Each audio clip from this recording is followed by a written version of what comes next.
नमस्कार देवी और सज्जनों, फिर से स्वागत है आपका माइथो टीवी पर। आज हम बात करेंगे भगवान परशुराम और पितामह भीष्म के युद्ध की। जी हाँ, भगवान परशुराम और पितामह भीष्म के युद्ध की। तो आप जानते हैं कि अम्बा जो है वो महर्षि होतवर्मा के पास गई थी और उनसे मदद मांगी थी भीष्म को हराने के लिए। होतवर्मा ने अपने दोस्त परशुराम के पास उसको भेजा और परशुराम और भीष्म में बहुत बड़ा युद्ध शुरू हो गया। जी हाँ, क्योंकि भीष्म की वजह से ही जो है अम्बा जो है सफ़र कर रही थी। अम्बा को शाल अम्बा को एक्सेप्ट नहीं कर रहा था, क्योंकि भीष्म से वो डरते थे। अपने घर भी नहीं जा सकती थी क्योंकि उनका अपहरण हुआ था स्वयंवर में भीष्म के द्वारा। और विचित्र वीर्या की भी अंबालिका और अंबिका से विवाह हो गया था। फिर शुरू हुआ पितामह भीष्म और परशुराम जी का महायुद्ध। जी हाँ, बहुत बड़ा युद्ध था ये। तो शुरुआत हुई और भीष्म जो है वो हावी हो गए परशुराम जी पे। शुरुआत में आशीर्वाद लिया परशुराम जी का। परशुराम जी ने कहा कि अगर तुम आशीर्वाद नहीं लेते तो हम तुम्हें श्राप दे देते। तो आशीर्वाद लेके फिर युद्ध चालू हुआ। ये युद्ध मैं आपको बता दूं देवी और सज्जनों, पूरे 23 दिन का युद्ध था। जी हाँ, 23 डेज़ का यह युद्ध था। पूरा मिला के 23 डेज़ का यह युद्ध चला, दिन ब दिन एक एक करके। उसके बाद जो है युद्ध शुरू हुआ। शुरू में जो है भीष्म जो है वो परशुराम पे हावी हो जाते हैं। कई सारे बाणों से जो है वो परशुराम को छल्ली कर देते हैं, घायल कर देते हैं। जी हाँ, और परशुराम जो है वो कुछ कर नहीं पाते। उनका एक बहुत बड़ा धनुष था, उनसे वो तीर चलाते हैं और वो ज़मीन से युद्ध करते हैं। और भीष्म जो है शुरू में जो है वो रथ से युद्ध करते हैं। लेकिन परशुराम जी ने कहा था कि ये हवा जो है यही मेरी सारथी है, मुझे और किसी सारथी की आवश्यकता नहीं है। उसके बाद जो है भीष्म ने जो है परशुराम जी को घायल कर दिया शुरू में ही।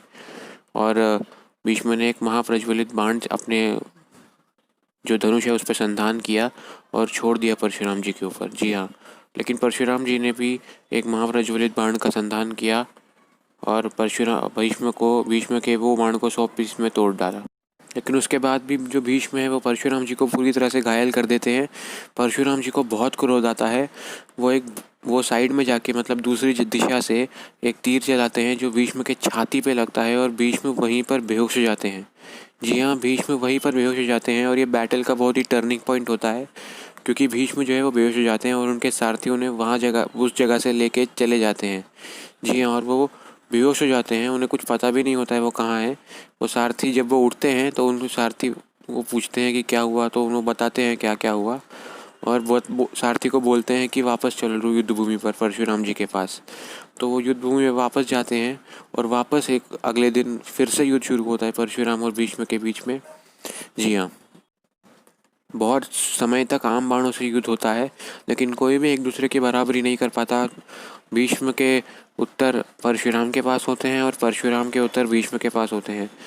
कोई अग्निअस्त्र चलाता है तो कोई वरुण अस्त्र चला के उसे निष्क्रिय कर देता है, तो कोई वैवय अस्त्र चलाकर उसे निष्क्रिय कर देता है, कोई गुरुनायक अस्त्र चलाकर उसे निष्क्रिय कर देता है। तो ये निष्क्रिय चलता रहता है और कोई भी आगे बढ़ता नहीं है। लेकिन जो भीष्म है फिर एक तेज़ बाण संधान करते हैं परशुराम पे, जो उनके छाती बेध देता है, जो उनके हार्ट पे लगता है सीधा। जी हाँ, बिल्कुल हार्ट पे लगता है और जो परशुराम जी हैं वो गिर जाते हैं नीचे ज़मीन पर, अपनी कॉन्शियसनेस खो बैठते हैं, बेहोश हो जाते हैं। जी हाँ, लेकिन कुछ ही क्षणों में परशुराम जी को होश हो जाता है और वो तुरंत ही उठते हैं और उन्हें बहुत गुस्सा आता है। वो कई सारे बाण छोड़ देते हैं भीष्म पर और उनके पूरे रथ को बाण से भर देते हैं। सारथी को भी पूरी तरह से घायल कर देते हैं। जी हाँ, लेकिन भीष्म जो है वो अभी भी कुछ ना कुछ युद्ध कर रहे होते हैं। वो बहुत घायल हो जाते हैं लेकिन युद्ध करना जारी रखते हैं। उत्तर अभी भी परशुराम को दे रहे होते हैं, पर फिर जो है भगवान परशुराम क्रोध में आके ब्रह्मास्त्र का आवाहन करते हैं। लेकिन अपने ब्रह्मास्त्र से जो है भीष्म उस ब्रह्मास्त्र को तोड़ फोड़ देते हैं। जी हाँ, और उसके बाद जो है परशुराम जी एक बहुत महाप्रलयकारी बाण चलाते हैं, जो कि एक लेफ्ट आर्म पे लगता है भीष्म के। जी हाँ, लेफ्ट आर्म पे लगता है, दाहिने हाथ पे लगता है और बहुत ज़ोर से लगता है भीष्म को। और जो भीष्म के घोड़े होते हैं वो उन्हें भी परशुराम जी जो है यम के गोद सुला देते हैं। जी हाँ, लेकिन फिर भी पितामह भीष्म आगे बढ़ते रहते हैं और दिन ख़त्म हो जाता है और परशुराम जी लड़ाई करना बंद कर देते हैं। अगले दिन फिर से आते हैं और लेकिन इस बार जो है भीष्म जो है वो थोड़े से आगे रहते हैं। भीष्म जो है वो बहुत प्रलयंकारी अस्त्रों का प्रयोग करते हैं। जी हाँ, पाशुपतास्त्र नहीं, इंद्रास्त्र, वज्रास्त्र, ब्रह्मास्त्र, आग्नेयास्त्र, वरुणास्त्र ऐसे सब अस्त्रों का प्रयोग करते हैं, लेकिन दोनों एक दूसरे को अच्छी तरह जवाब दे देते हैं। दोनों के बाणों को निष्क्रिय करने में दोनों ही बहुत महान योद्धा होते हैं।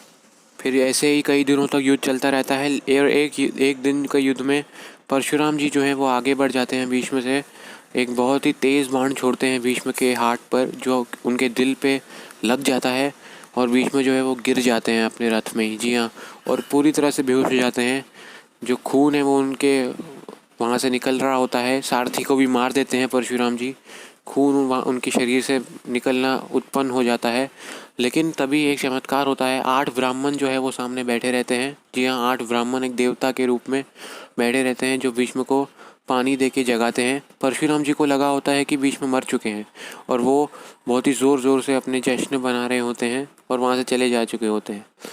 लेकिन भीष्म जो है वो ज़िंदा होते हैं और वो 8 ब्राह्मण जो है वो भीष्म को ठीक करने में लगे हुए होते हैं। पानी वानी डाला उन पे और उसके बाद जो भीष्म है अगले दिन की युद्ध की तैयारी में सो जाते हैं। जी हाँ, अंदर से वो भी जानते हैं कि वो परशुराम जी को नहीं परास्त कर सकते, लेकिन सपने में जब वो सो रहे होते हैं तो वो देवता आते हैं, बहुत सारे देवता आते हैं उनके स्वप्न में, जो उन्हें प्रस्वापन अस्त्र और संबोधना अस्त्र दो नामक अस्त्र देते हैं। संबोधना अस्त्र और प्रस्वापन अस्त्र।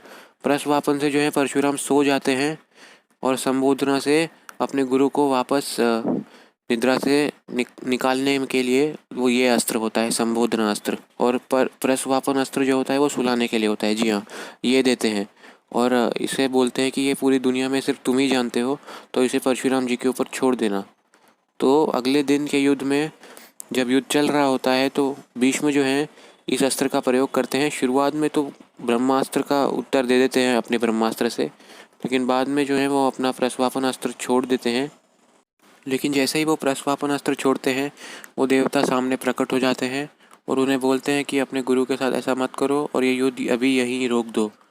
जी हाँ, ऐसे बोलने के बाद ये जो है वो युद्ध जो है वो समाप्त हो जाता है, क्योंकि परशुराम जी भी मान जाते हैं। परशुराम जी इसलिए मानते हैं क्योंकि ऋचिका, जमदग्नि और उर्वा जो उनके वंशज होते हैं, ये सारे भी उन सभासद में होते हैं। जो 8 देवता हैं उनके साथ ये भी होते हैं।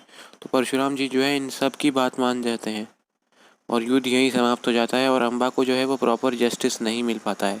जी हाँ, तो बस यही कहानी है भीष्म और परशुराम के युद्ध की। और अगले वीडियो के लिए stay tuned to Mytho TV. Please like, subscribe, share, comment. तब तक के लिए goodbye, tata, see you, शबा खैर, बाय।